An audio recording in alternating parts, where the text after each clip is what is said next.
everyone. It's Shane Conto, your Wasteland reviewer, and welcome to the Cinematic Wasteland here on the SPM Crew Podcasting Network.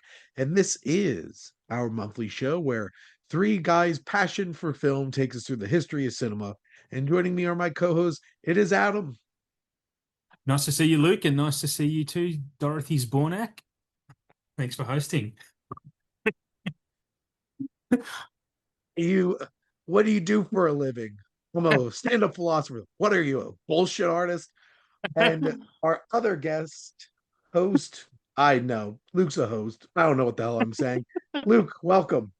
After you, I'm of just happy to course. be here. Hi to both of you. Sorry, Yes, I didn't Shane think of that cannot joke make it until you today. started. B. Arthur is leading the way this time. Mhm. I'm getting over laryngitis. Sorry. So, but we're going to be diving into the year 1937, and we have an awful truth for all of you. We're going to be talking about the awful truth. So, there we go. You're welcome. But Nice. how we always dive into this show, we start with a little bit of film history and whatever twisted commentary we could come up with it. So let's see. Starting off, we Buckle have in. Walt.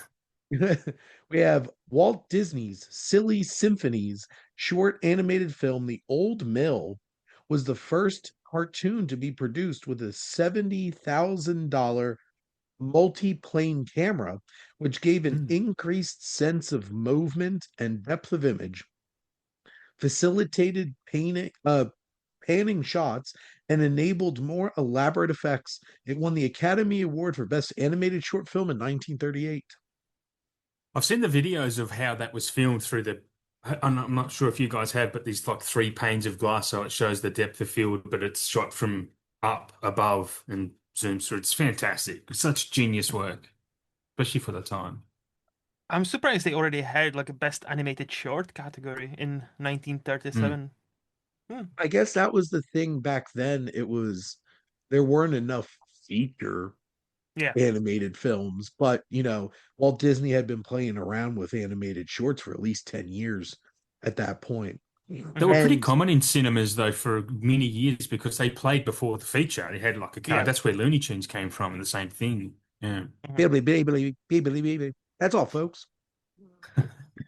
Um, but no, it's really cool watching some of those old original Disney films, and you could literally see the layers. Hmm. Like you can see Mm. how it's all layered in that way. And sometimes it's just missing that special kind of feel. But speaking of animated feature films, we have Disney's Snow White and the Seven Dwarfs was released, made for a budget of $1.5 million. It was the top moneymaker in 1938 when it made an astronomical $8 million. It was the first film with an official soundtrack and the first film to release a motion picture soundtrack album. That's almost Pretty as big as King impressive. Kong. Yeah. Merchandising. Snow White the Look, Lunchbox. Disney knew from the beginning it's not the money we make in the theaters that's going to make us rich. It's the money Mm, outside of the theaters that's going to make us rich. that's Yes. But right. Just to be ask honest, James Cameron. yeah, they still make a Mm, ton of money in the theater too. Just look at Hmm. Zootopia with its Hmm. $1.85 billion, Yep. Zootopia 2. Or in the words of the BAFTAs, Zootropolis 2. Zoot- yeah. Yeah, they call it Actually, Zootopolis in the UK for some reason. Sure we do. For it's some reason. honestly, it's a cooler name though. They should have just went with that. But anyway, the first film pairing of young stars Mickey Rooney and Judy Garland was The Thoroughbreds Don't Cry in 1937. Hmm. Long before Mickey Judy Rooney. Garland became an alcoholic and had a sad future, and Mickey Rooney decided to be a Japanese man, we had this lovely pairing, which it's so interesting that they had like teen idols all the way back in 1937. That seems Mm. like such a strange modern thing to obsess about a bunch of teenagers. But then it's like, nope, we've been doing this for 90 years. They knew where the money was coming from all the time. Because the teens Speak. could only that's where the teens went and paid their money so they could make out. Mhm. Mm. Speaking of Mickey Rooney, do you know that he holds a Guinness World Record? Still? Yeah, he's the one of the longest movie career, which is 86 years old from 1925 to 2011. And it looks Wow. like he's the only actor to appear in at least one film in 10 consecutive decades. My It's God. pretty crazy. Because he was like a child actor as Yeah. well. That's why. Mm. And I'm like, Mm. that I don't think that will actually be broken today. Ridiculous. Yep. Who do you think could break it today, if anyone? Who's been acting in features as a since a child and has been in one every Like decade? Leo, Ryan Gosling have Mm? started like in like well, Ryan Gosling was in Were they Disney in Mickey Club. Mouse Club. features? Yeah, Mickey Mouse Club. Yeah, not Disney Club, Mickey Mouse Club. So if Ryan Gosling lives to be 90 or 100, Mm. and it keeps on working, Well, maybe? hasn't McKenna Grace already been in 3 decades, I think, at this point? Yeah. She's fresh on the Yeah. mind as I watched her brutally get murdered in Scream Haley 7. Steinfeld? Jennifer Yep. Lawrence? Like Yeah. a lot of nowadays stars start very young, so yeah. Yeah. Like they Yeah. all have the potential, but Zendaya? nowadays, yeah. But Michael B. nowadays, like Jordan did too, right? He was a kid in The The Wire. Wire. Who's that? Yes, Michael B. Michael B. Jordan. Oh, right. Yeah. Yeah, I still remember Tom him. Holland started I very young in Yep. The Impossible. Yeah. Wow. I still remember Sorry him to in take The us off track. Wire. He was awesome. Mm. So can we start a reverse Deadpool where it's like, well, to be honest, we will A probably life be pool. alive. It's Mhm. able to see who Yeah. actually accomplishes this. Isn't Thanks for that a that sad stark reminder. realization? Uh, shit. Ah, On fuck, a sickened. Saturday morning, Watch having movies because that it's the only thing realization. that. So it's getting dark. Well, let's see if this next one lightens things up. In a small breakout role in her debut film, They Won't Forget, 16-year-old Lana Turner was featured with sexy, tight sweatered walk. It made her the sweater girl and launched her career. Wow, ogling a 16-year-old and making her a sex symbol. So Definitely Hollywood. lighter mood. So Hollywood. They She didn't stop portrayed that until the 2010s, did they? She portrayed teenaged Mary Clay, who was murdered in a schoolhouse. Well, there we go. So was murdered in a schoolhouse in the opening sequence during a Southern town's Memorial Day parade. See, Definitely a lighter uh, subject. ogling a 16-year-old wasn't bad enough, then she had to get murdered. Mm. There we go. Must have been a hell of a sweater. But I heard that's actually Lana Turner. I just rewatched LA Confidential and that whole scene Oh, where Guy Pearce is like, mm. Hooker done up to look like Lana Turner. It's just like that is Lana Turner. What a great movie. It is, and that was a great scene for sure. Mm. Um, Judy Garland sang "Dear Mr. Gable" to Clark Gable as a present during his 36th birthday party held on the MGM lot. Composed and arranged by Roger Edens, had adapted the old song "You Made Me Love You" by James V. Monaco. It was so well received that Garland reprised it for her next film, The Broadway Melody 1938. It was Judy's second feature film and her first film for MGM. Mhm. Mm. Wow. So they got a teenage girl to come in and sing a happy birthday song to Clark Gable. How unusual for Hollywood. This just keeps getting The, weirder. older movies can be creepy because older culture was creepy like that. Like What do you mean? it What do you was mean very can normal. be? What do you mean can be? And also older culture can, it would, used to be creepy. We don't have to go that far back to the modern day Hollywood. But but it was very much more on Front Street back then. Then it kind of got hidden behind the curtain, and Mhm. now it's like frowned of was Well, always now frowned it's like you upon, I can't think, but hide. My mind went to a very dark place when I was about to say you can't hide shit anymore because of social media, unless Mm. you're the Epstein Island. I was gonna On say, to the like, next thing. just you wait. Just you wait. Just you Mm. wait. Crooked Hillary. So Daffy Duck's first appearance was in Hmm. animator Tex Avery's and Warner's short cartoon Porky's Duck Hunt. Daffy, unnamed in the cartoon short and only a bit player, was more duck-like than his later iterations. Hmm. I love Daffy Duck. Hmm. Daffy was probably my favorite, actually. I didn't realize he's that young, quote unquote. Like I thought Daffy Duck is like kind of the same age as like Mickey and all the rest. Hmm. Hmm. Well, he, got introduced in a Porky uh short for sure. So Hmm. I just rewatched Space Jam, so I was enjoying some Yes. Looney Tunes. Yes. So Horrible Louise, movie, sorry. huh? I think I'll take us off track again. I'm sorry. Let's move on. We're gonna ignore that Adam tried to shit on my nostalgia, and let's go to the next point here. So Louise Rayner won the second of her back-to-back Best Actress Oscars for her performance as the strong and silent Lan, a self-sacrificing Chinese peasant farm wife in The Good Earth. Oh Hmm. well. And I'm 100% sure Miss Rayner was definitely Chinese. Um, Her first win was for her performance in The Great Ziegfeld. See, that sounds Hmm. more accurate. She became the first multi Oscar winner and was the first to win an award 2 years in a row. Her win was one of few instances in which an actor or actress portrayed a person of a different race. Oh.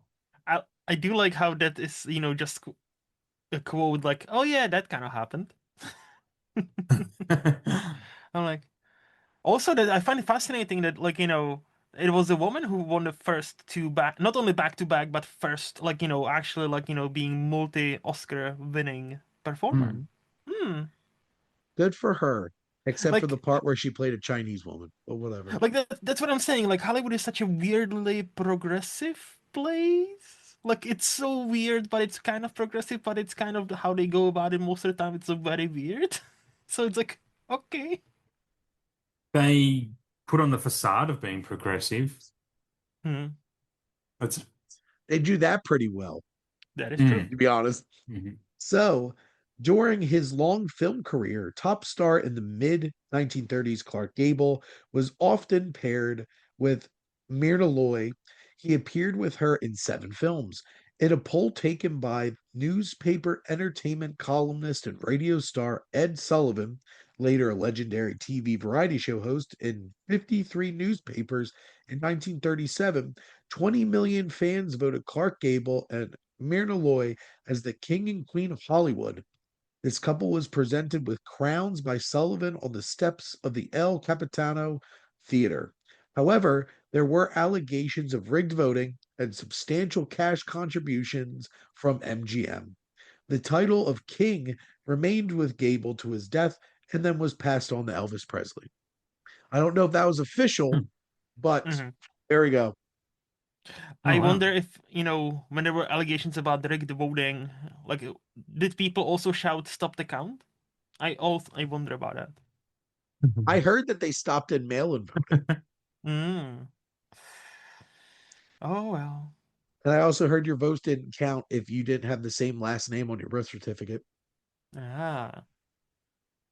So sorry, Mhm. married women. Mm. So Mm. they couldn't vote, but Clark Gable still won. So Yes. there we go. That's it's very interesting that rigged voting and cash bribes from MGM couldn't even get through a regular survey voted for a magazine without some kind of nonsense. Hmm. Look at you, Hollywood. They knew the power of marketing even back then. Yep, there we go. The musical comedy A Damsel in Distress, with music and lyrics by George and Ira Gershwin, and based on the P.G. Wodehouse story, was best known as the first Fred Astaire RKO picture to not feature Ginger Rogers. Non dancer singer Joan Fontaine was substituted. after they had famously teamed up together in Fly Down to Rio and most recently in Shall We Dance. It was also the first Astaire film to be a box office flop. To make up for their miscalculations, RKO quickly recast the celebrated dance team of Astaire and Rogers in next year's Carefree. Mm, okay. I wonder if they're Never, going I to don't think I've cover ever that seen in a the. I've seen Top ginger. Hat. I think that's Yeah, the main one that I've seen. But I guess maybe they'll cover this misstep in the Tom Holland starring Fred Astaire biopic that's yeah, supposedly coming down that'd the be way. good. So, I'm actually kind of Mm-hmm. excited for that, to be honest. wonder who they're going to cast as Ginger Rogers. That'll be interesting. No, in Tom Hollywood Holland, now, Timothy Zendaya. Chalamet, everything.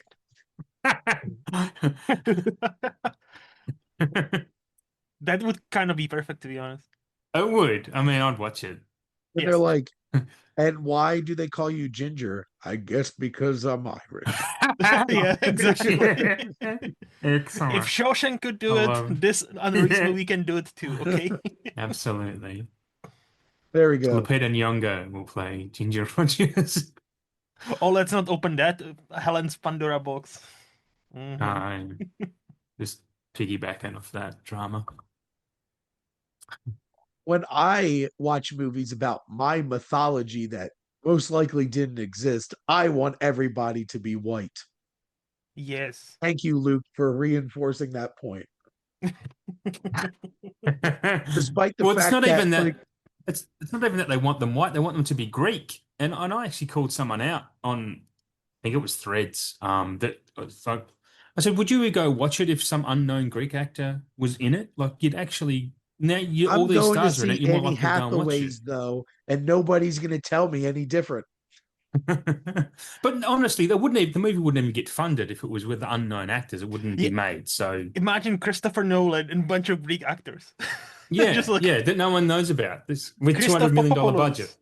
Papapoulos. Yeah, Chris, and It's it's like like should Stavros, be a whatever. this should be a Greek actress. They announced Robert Downey Jr. coming in playing a Greek god. Oh my God, RDJ's in it. what do you Yeah. mean playing? We need to find Greek gods, Shane. Like, no, I want Mm. my Zeus to be a god, okay? Yes. Can we also point out, The outrage. let's take out a globe. Where is Troy? Anybody know? Hmm? Troy. Anybody? What about? You know where Does it, Troy it was? Modern was day Turkey. Oh, in yeah. modern It day You Turkey, know, yeah. was you across the know, Aegean. Yeah. you know. If you believe the Aeneid, the land of my peoples, it's where the Romans started, where the Mm. remnants of the Trojans. Hey, I swear, if Christopher Nolan announces he's going to do the Aeneid next, I'm going to lose my mind, and I'll be so excited. Oh, He'll But do a horror anyway, movie next. oh, I'd be down for Mm. it. yes. Hell yeah. Blonde bombshell Jean Harlow was the first film actress to appear on the cover of Popular Life magazine on May 3rd, 1937, only a month before her tragic death at the age of 26 on June 7th, 1937, due to uremic poisoning before the Mm. completion of filming for Saratoga with Clark Gable. Damn. I read that about Okay. her when the film we watched of hers a month or two ago. Yeah. I read that Uh-huh. about her. Yeah, it's pretty sad. What's Yep. uremic? I'm not a doctor, so I don't know what type of poisoning this is, I but remember looking it up, but can't rely on my memory. I don't know. being a well, that doesn't matter how. Dying at 26 years old is really sad. Yes, So That is tragic. Yeah. insane. Mm. huge tragedy by the Bee Gees. I cannot attempt to sing anything at the moment, so you'll be spared.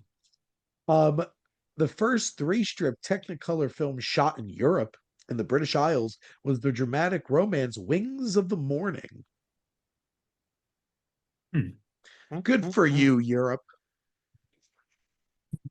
There we go. Europe, Europe. Because Europe is one giant monolith of consistency collectively.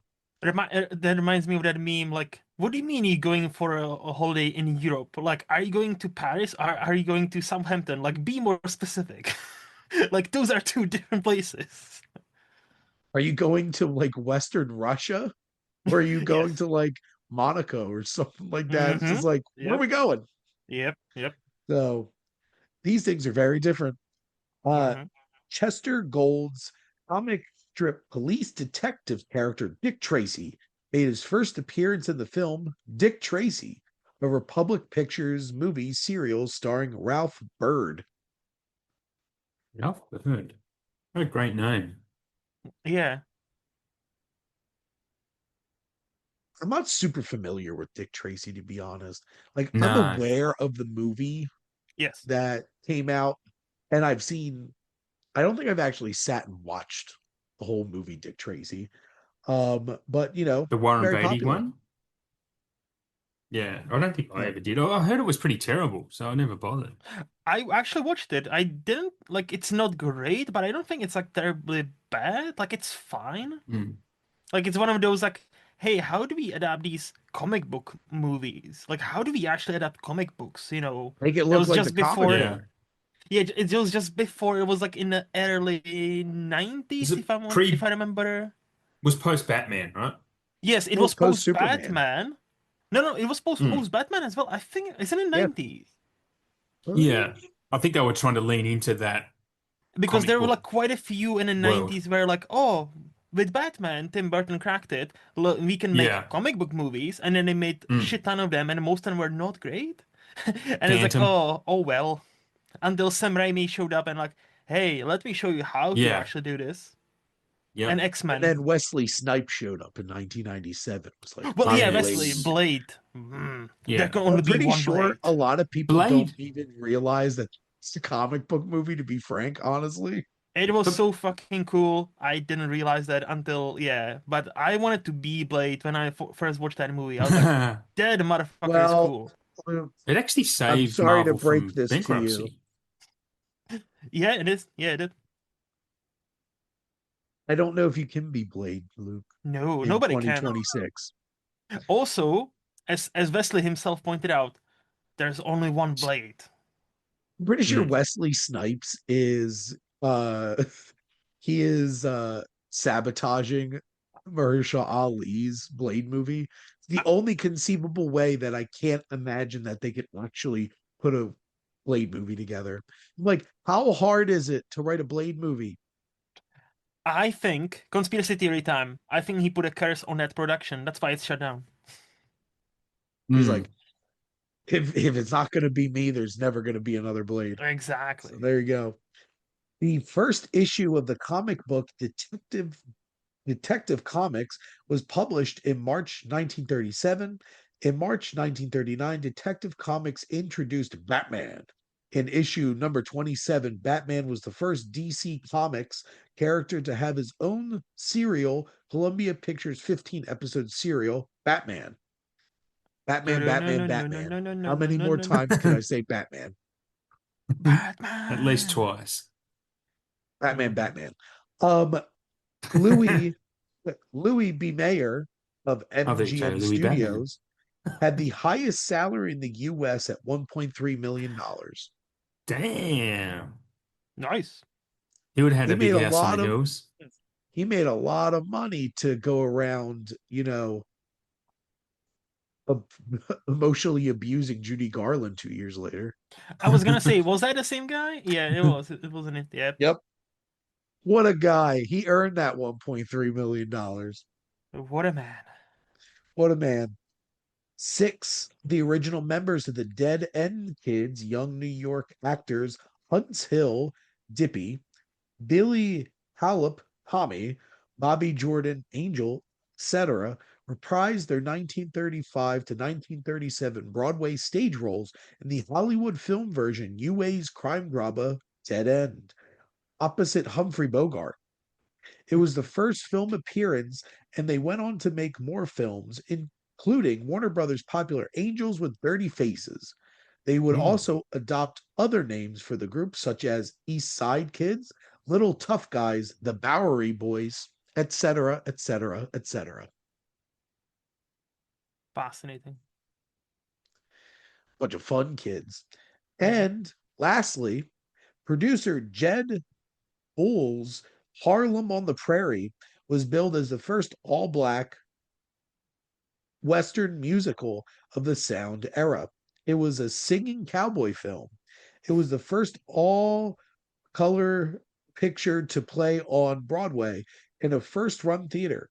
Three similar films followed: Two Gun Man from Harlem, The Bronze Buckaroo, and Harlem Rides the Range. So blaxploitation started in the 30s? I guess. Well, it's a Western musical.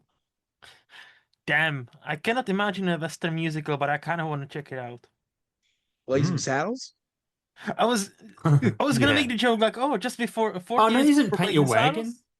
Paint Your Wagon a musical, isn't it?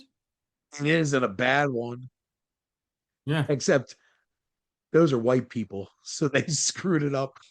Clint Yeah. Eastwood. Actually, they screwed it up when they cast Clint Eastwood to be in a musical. And Lee Marvin too, isn't it? The only thing I know about that because they do a skit on The Simpsons one night where they accidentally rent it from the video store and they put it on because it's Clint Eastwood Western and they start singing and they're like, what the hell?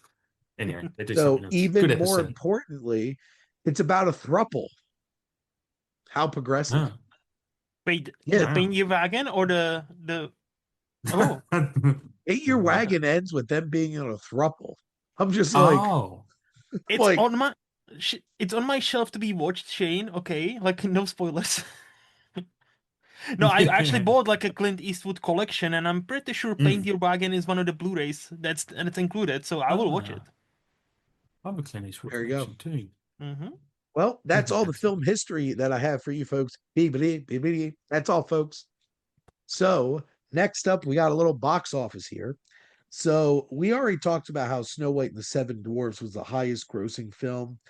I have multiple, conflicting numbers. Obviously, our film history site, Film Site, told us it made $8 million, but one of the big box office websites said it made $14.4 million. But wouldn't it be like with like re-releases and stuff? Maybe they are counting all No, the. apparently, No? this just says 1937 gross. Okay. Hmm. So, if I were Disney, I'd go with this site because Yeah. this said it made $14.4 million, Yeah. and that's more millions of dollars. So there you go. Some of the other films that made a lot of money, Maytime, Waikiki Wedding, Conquest, Damaged Lives, and Parnell. But to be frank, I'm pretty sure Snow White, based off of these numbers, made more money than all five of those combined. Yep. So Wow. Snow White and the Seven Dwarfs started Disney dominance. Hmm. Mm. There we go. It's an On interesting to time the in history indeed. for a movie like that to be that big at the box office. I Uh, think it just Maybe, shows like whatever is new will dominate the yeah. box office because people want Mm. to see something new. Like the first Be Avatar, curious. like proper, like mind-blowing CGI. That's why they made Hmm. all the money. Like, Yeah. yeah, like Or even Toy animate, like Story, yeah, because the like new even style of before. animation. Exactly, Yeah. but even before, like the years before, we had like people were into musicals. So all there were like 2 3 years where Mm. musicals dominated the box office because people, oh yeah, we have sound now. People want to hear Yes. sounds, so let's make them Yeah. sing. Hmm. Mm. Exactly. So it's like whatever is new. So it doesn't actually shock me as or like King Kong. Damn like proper CG like quote unquote CGI. Made all the Mm. money in the world. Yeah. Well, it was a Well. special time back in 1937. Walt Disney realized if we make films for kids, kids will Mhm. drag their asses and their Absolutely. families to the movie Yes. theater 5, 6, We're going maybe to 10 sell, times. yeah. And we'll Advertise sell to the four young. tickets instead of two. Mm-hmm. Mm. Mm-hmm. For the record, they sold 62.6 million tickets. Damn. That's a lot considering what was the population even back then. I was gonna say, and back then America would have been 100 not million? even 300, would be like maybe 200 million, if that. Like I I reckon it was said, even less than that. those kids came back again and again and Mm-hmm, again, Yeah, yeah, mm-hmm. dragging their yeah, families. definitely. Because there I was mean, So, no Netflix to stream them on over and over again, right? so to put into context, if you averaged $10 a ticket mm-hmm, today, mm-hmm. that's 600. 128 million. So half of the population saw it if it was one person at a time. Oh, okay. You're talking. Oh, Mm. you're talking about it because I was like, wait, Like 10 that times math doesn't 60. math. Um, no, this would 62 have million tickets, it's roughly it's six hundred half the twenty million population. dollars. No, no, Like No, if no, no, you, guys. we're having two separate conversations, yes, we Adam. are. Yeah, yeah, You yeah, we are. interrupted.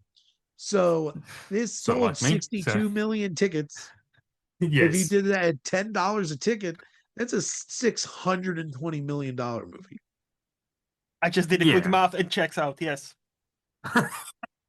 Move the zero over, Luke. That was some low hanging math fruit. So there we go. But yes, that's a lot of tickets for the population of the US at the time. Mm-hmm. And if you Yes. converted that to today's ticket prices, that's insane. Yep. It's a lot Yeah. of money. So Yeah. Mm-hmm. there we go. Guess what, people? Kids' movies sell tickets. Yeah. Surprise. There we Just go. ask Zootropolis 2. Yes. Next up, some prestige talk now because it's the Academy Award time. So let's get started with Best Actor. Nominees were Paul Mooney, Life of Emile Zola, Robert Montgomery for Night Must Fall, Friedrich March for A Star is Born, Charles Boyer for Conquest and Our Winner, Spencer Tracy for Captains Courageous. Mm-hmm. So, how many of these have you both seen? One. The Star is Born. I've seen one other film from this year, and that's Snow White. So I've answered all the future questions for each category. Well, there you go. Um, honestly, well, I've seen Captains Courageous and A Star is Born. I probably would have given it to Friedrich March, to be honest. But Mm-hmm. Mm-hmm. Spencer Tracy still gives a good performance in Captains Courageous. And, he was playing a different race. He was a sailor. He was a scrappy sailor. Uh-huh. It's funny because I actually watched this movie and own it because my mom recommended it to me. Hmm. Nice. So, which my mom does enjoy getting to recommend movies to me when she watches something and knows that I haven't seen it. So That's there you sweet. go. Actor in a sporting role because I did not double check my when I typed this out on this my document. Um, Actor in a supporting role. We have nominees Roland Young for Topper, H.B. Warner for Lost Horizon, Thomas Mitchell for The Hurricane, Ralph Bellamy, The Awful Truth, and winner Joseph Childkraut for The Life of Emile Zola. Mm-hmm. Hmm. So Adam already stated his perspective on this, but he has seen Ralph Bellamy, Yes. his Yes. performance. Shucks. That's how I describe that performance, but we'll get to that when we actually talk about the film. Luke, have you seen any other of these besides The Awful Truth? No, I have basically I'm in Adam's boat, but I seen Awful Truth, Snow White, and Star is Born, so I have seen one extra movie than Adam. But also, just a quick point, Cary Grant is the only actor from this movie not nominated for an Oscar. Mm. Like, Mm. this is insane. He was he was robbed a lot. Like, I was like, That man's too Mm. handsome to be nominated for an Oscar. yeah, he Yeah. already won the genetic lottery. He cannot win the Oscar. It'd be too. Can you imagine how, like he would be unstoppable? He'd just be like, no. It's like this is an acting award. Who are we going to give this to? Look at Cary. Look at Grant's face. Look at Spencer Tracy's face. Who are Yeah. we going to give this to? Mhm. I'm not saying that Spencer Tracy is ugly, but he is not Cary Grant. So I don't Fair. think that's controversial to say.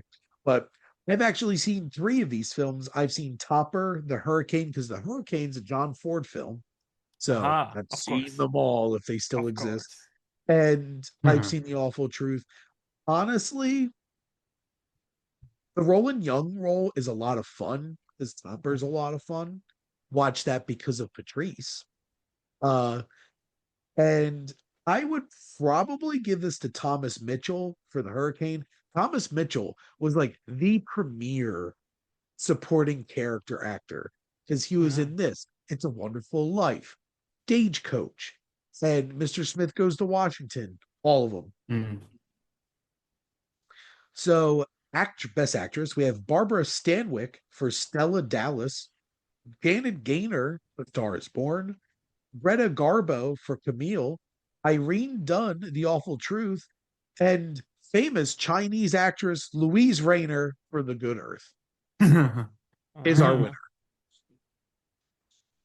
So uh, I guess I would, based off the two performances, I'd probably give it to Janet Gaynor personally.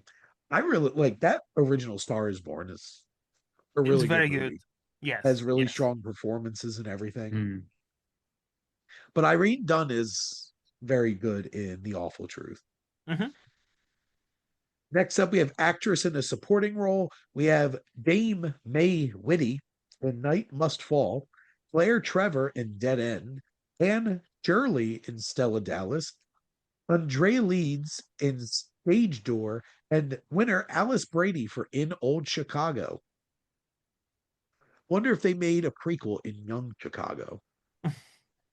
Probably. You know You're welcome. Hollywood. So I've actually seen Stage Door also because of Patrice, friend of the show.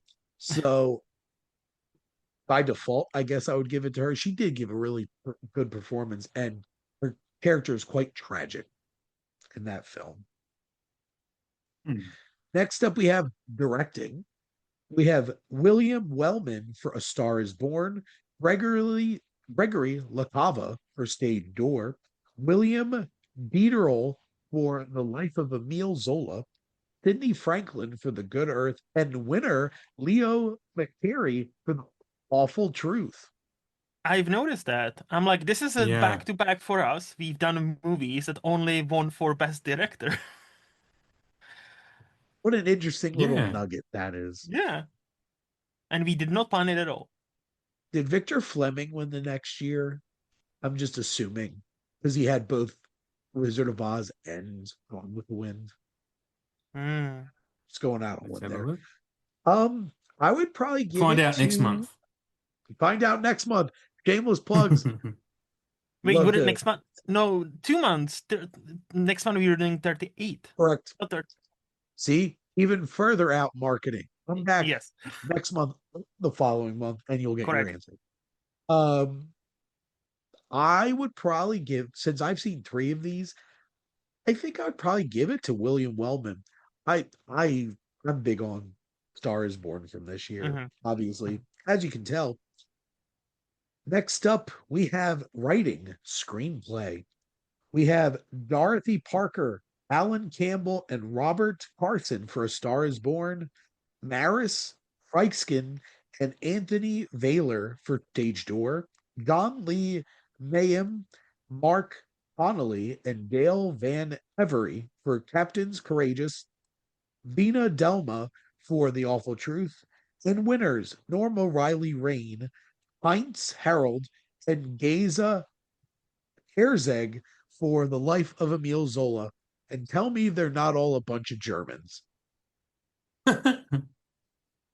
Yeah, If you want. yeah. So this is very interesting because I've seen all the nominees except the winner. Wow. Oh, there you go. Mm. I think the best written film out of all of these. I don't know. I'm still going Stars Born. I haven't seen like I've seen only Star is Born, but like I thought that it was a pretty strong movie. So like Yeah. I would probably give it to that. Well, speaking of very strong movies, we got Best Picture. Mm. We have nominees: A Star is Born, Stage Door, 100 Men and a Girl, Huh. Lost Oh, Horizon, whoops. In Old Chicago, The Good Earth, Dead End, Captain Courageous, The Awful Truth, and winner, The Life of Emile Zola. Yet again, out of all these, I'd probably give it to A Star is Born. Mhm. But none of these matter because what really matters is the Cinematic Wasteland Award for Best Picture. So, Slim Adam, pickings. you've seen two films. So, Yeah. which one do you like better? The awful truth. As you'll find out soon. Why? Yeah. There we go. Luke. So I've seen three movies, and I've given them all the same rating, 4 stars on Letterboxd. And I think between those three, I actually will go. It's close, but I will go with Star is Born because I genuinely think that first version is great, and people should see it. So, looking at mine, I have seen 11 films Nice. from Mm. 1937, including a few John Ford films. But my top three are my number three is A Star is Born, my number two is Snow White and the Seven Dwarves, but my number one is Grand Illusion from Renoir. Mm, Which I that's a shame that this didn't get any attention at the Academy Awards because damn, this is an amazing movie. mm-hmm. And like a really amazing movie. So I would highly recommend checking that out. But Awful Truth did make my top five, as did Stage Door. I've seen some really good ones. Even Young and Innocent from Hitchcock came out this Mm. year as well. Mm. So we did not have a clear winner this month. It's a So three-way tie. they all win. So there Yes. we go. Now, let's talk about our most anticipated films that we want to check out from 1937. Who would like to go first? I've got a few. Mm-hmm. Make Way for Tomorrow, another Leo McCarey film. Yeah, well, at least two this year. That's 4.2 on Letterboxd, so that kind of makes it more. It's pretty high rating, average rating. Next one is one with Barbara Stanwyck called Stella Dallas. It just looked pretty good, from what I read about it. The Life of Emile Zola, we've mentioned it about 100 times, and that's probably for obvious reasons. And the last one's A Day at the Races, the Mark Tyrell film, which yeah, I may have seen that in the past, but I'm not sure, I'm not 100%, but it's one of the better ones as from what I understand. Mm-hmm. Very good, very good. How about you, Luke? So, I mentioned a couple. So, make way for tomorrow. Funny enough, the director, I'm just blanking, McCary. He Mhm. said when he won the best director for The Awful Truth, he actually apparently said, "I won it for a wrong movie." So I'm like, Mm, okay, I'm interested. The Life of wow. Emile Zola, I would also like to see because obviously Oscars, and Grand Illusion would be also up there because yeah, that and on according to Letterboxd, right after Snow White, that's the most logged movie or like a highly rated movie on Letterboxd from that year. So I'm like, I'm very intrigued. It's great. Would recommend. Hmm. If I didn't do the if my hard sell earlier didn't convince you, let's do a little bit more. It did. So I have The Hound of the Baskervilles because I am a big Mm-hmm. fan of that story and I would love to Mhm. see this version. Mm-hmm. Just recently watched the Hammer Horror version with Yeah. Peter Cushing as Sherlock Holmes and Yeah. Christopher Lee. The Life of Emile Zola because all these Oscar nominations, I'm like, gotta check it out now. Mm-hmm. And the one that I really wanted to see is A Day at the Races because I love the Marx Brothers. Nice. Mm. Make them laugh, make them laugh. That's the most singing you're going to get out of me. So there we go. All righty. So it's time, finally, right? As we've gotten to our film that we're going to discuss from this year, it is The Awful Truth. And obviously, we already discussed some big pieces of it because a whole bunch of Oscar nominations for this film. But what is it about? This 90-minute film is about a married couple files an amicable divorce, but find letting go of each other harder than they originally thought. Hmm. Starring Cary Grant, Irene Dunn, Ralph Bellamy, and a variety of some other actors. But Adam, let's start with you. What are your general thoughts on the awful truth? Uh, well, yeah, firstly, it was good to see the origin story of Ralph Bellamy being the second fiddle to Cary Grant to Mhm. another love interest. Mhm. That was fun. He deserved his Oscar nomination for this too. I thought he was great.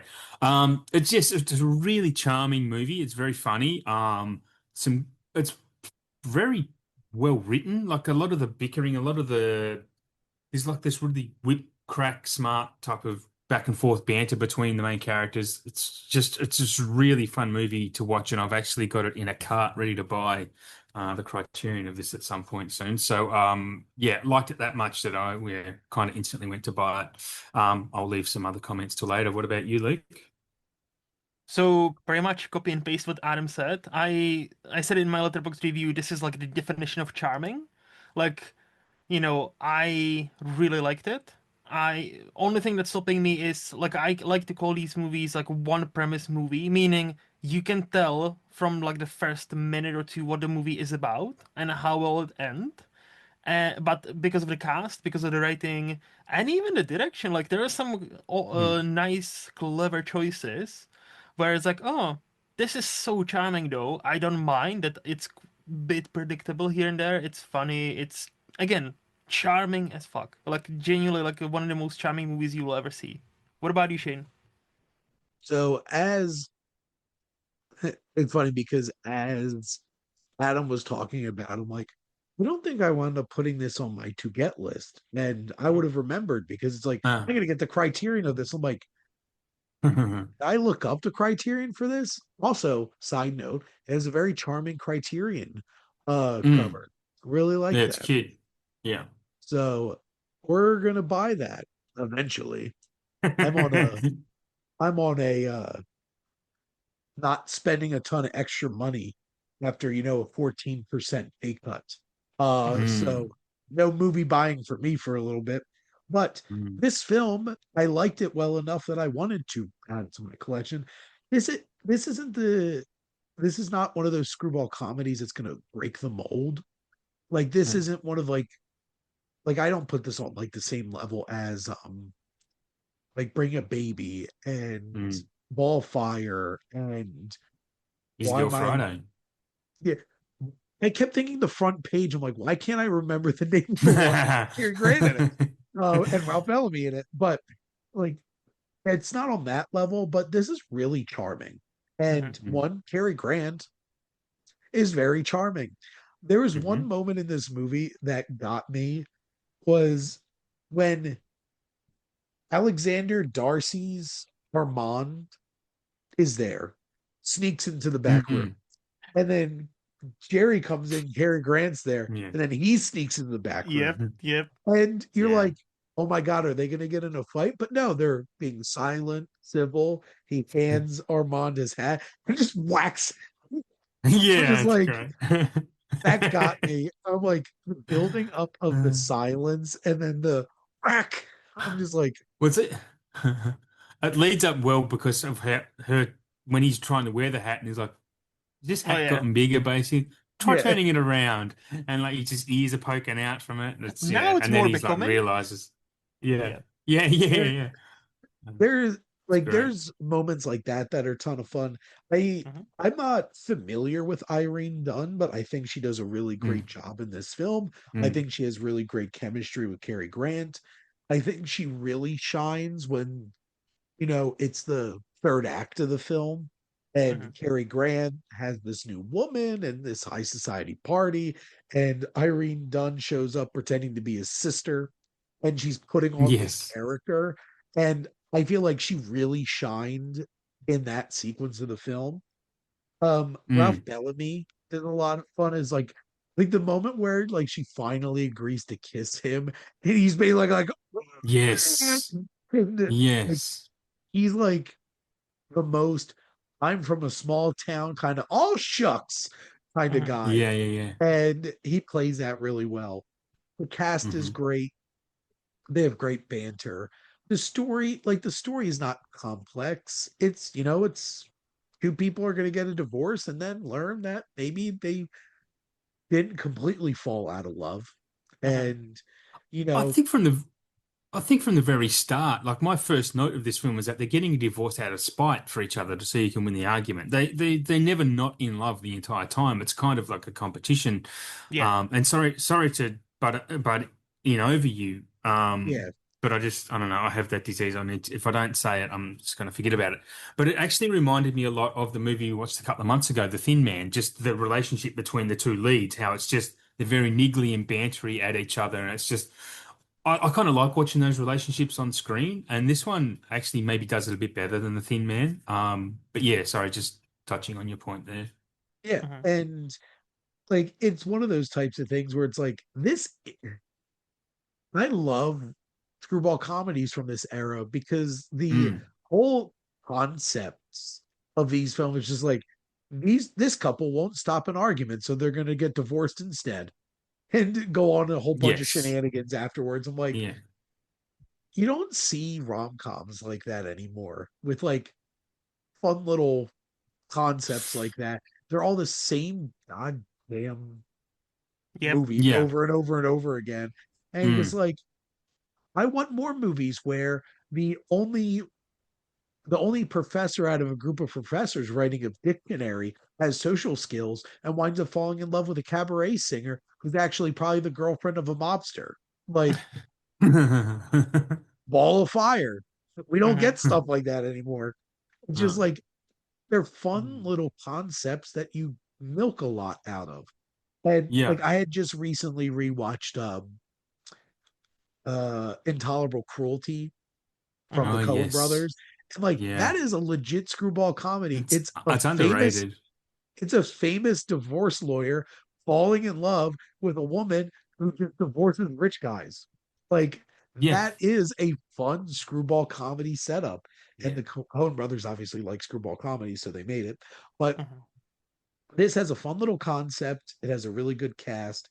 And yeah, there's some good direction from McCary. Like I don't see a ton of like directing in it. Mm. And obviously, none of you can hear my hand gestures, but Adam and Mm. Luke know.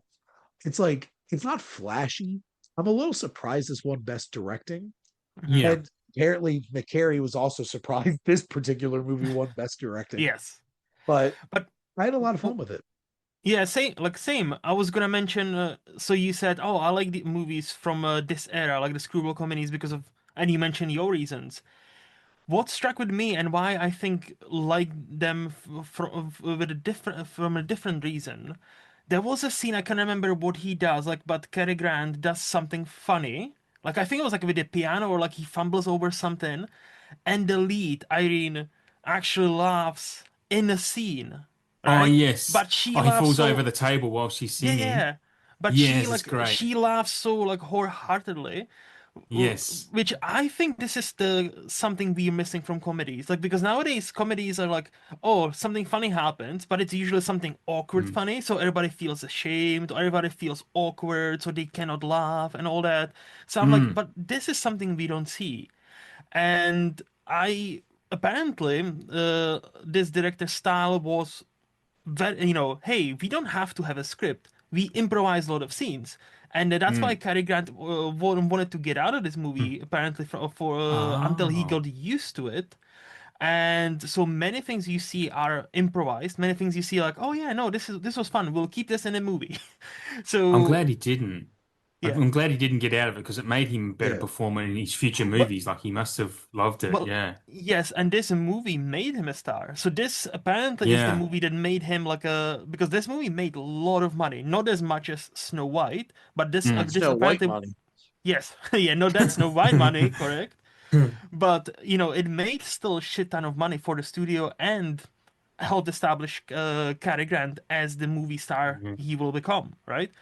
So no, definitely like it came together, and it's charming, it's delightful. What I also liked is the very end. how they kind of, you know, oh, it's something different, but it's also new, but it can be different a tiny bit. And then we had the clock and the very final shot when the clock, Yeah. when the two people and Of the the cooking. man goes into the, for the and into the clock, representing that he's going into her bed. And I'm like, that is very cool. Apparently, that Yeah. Leo, the director, didn't know how to finish the movie, and somebody suggested that to him, and he was like, "Oh, Oh. that's a good idea. I'll do it." So I was like, "Oh, thank fuck for that guy on the set that suggested this ending." Yeah. I love that ending scene, that Same, whole same. concept, yeah, with the door. And yeah, Hmm. very cool. Also, special shout out to the animal actors. Like the dog Mm. apparently is the same as from the Tin Man. So Yep. it's the same.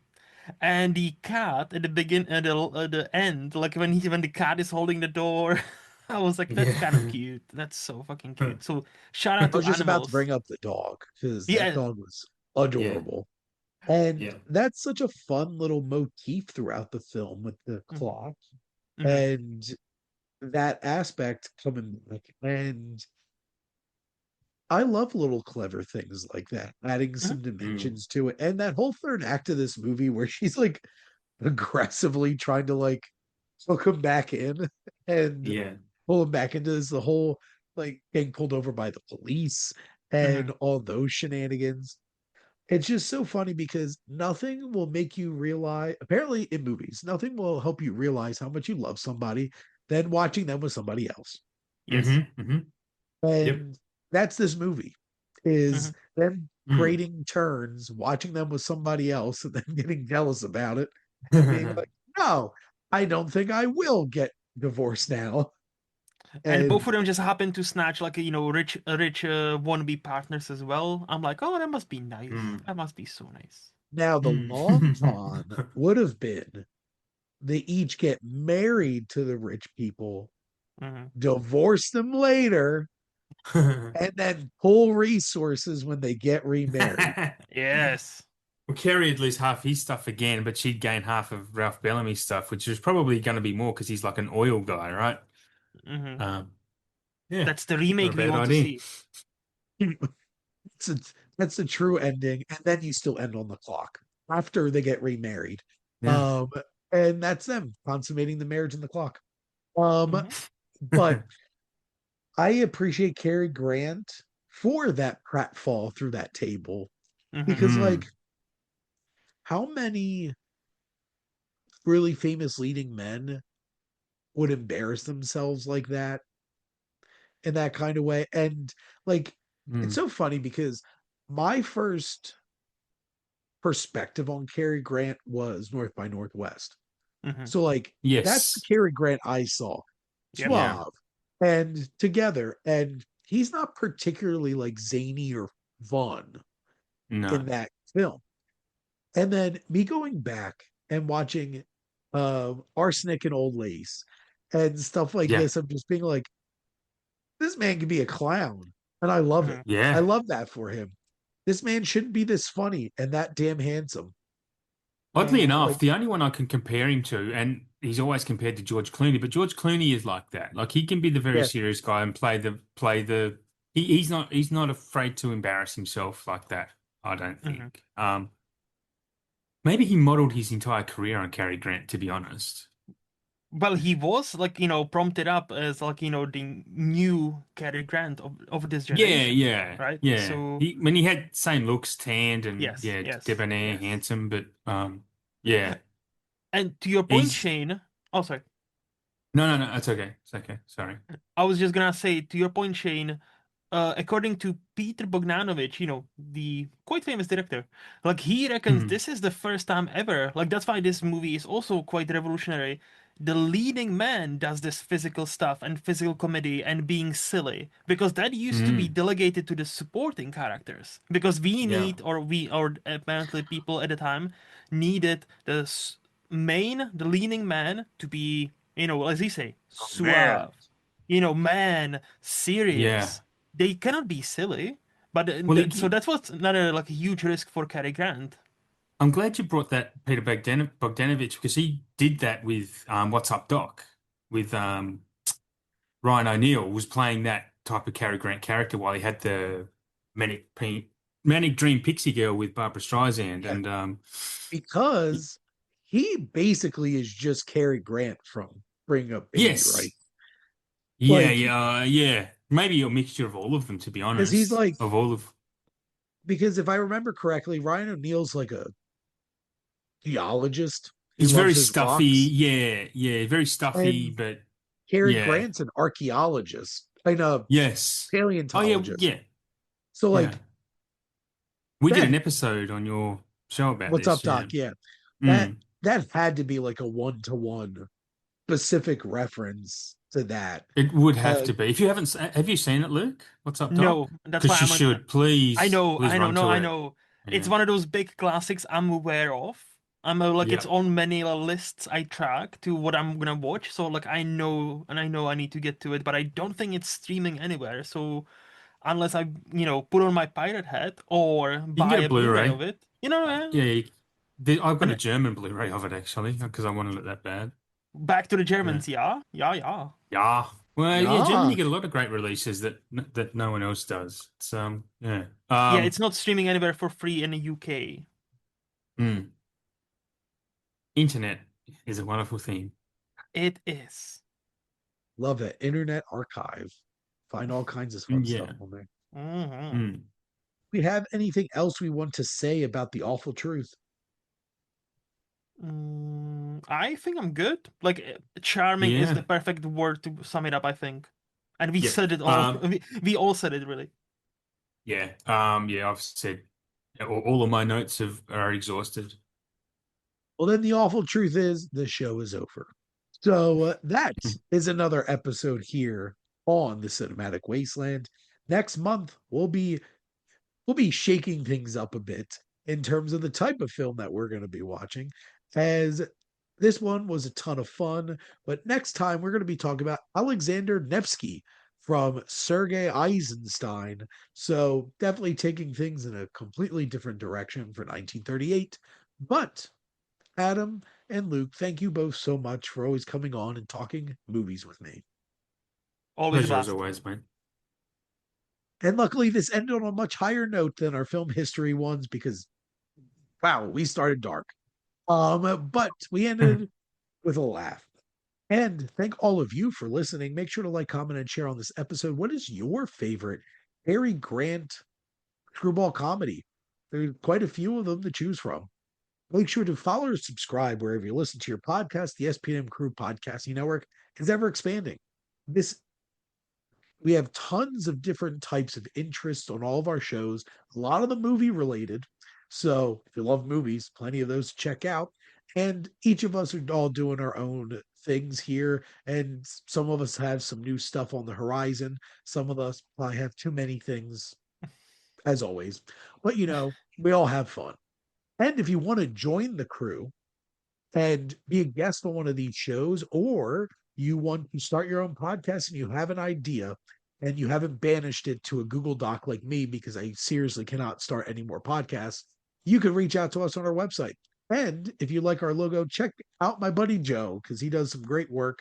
And most importantly, thank you as always for tuning in and supporting the Cinematic Wasteland here on the SPDM Crew Podcasting Network.